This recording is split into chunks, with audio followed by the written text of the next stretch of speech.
అరే బాప్రే, ఏం దంచి కొడుతున్న వాన చూడు. బాబా బాబా బాబా, ఏం వాన! అరే బాప్రే, ఎంత భయంకరంగా ఉంది చూడు వర్షం.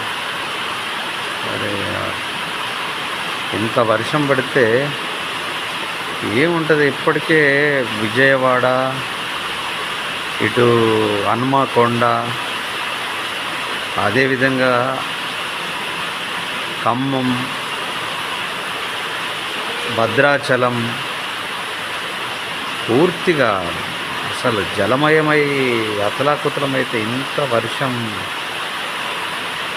రోజు ఇంత దంచితే ఎలా ఉంటుంది అసలు? ఎంత దారుణంగా వర్షం పడుతూ ఉంది. జనజీవనం అతలాకుతలమయ్యేటట్టుంది కదా. భయంకరమైన వర్షం.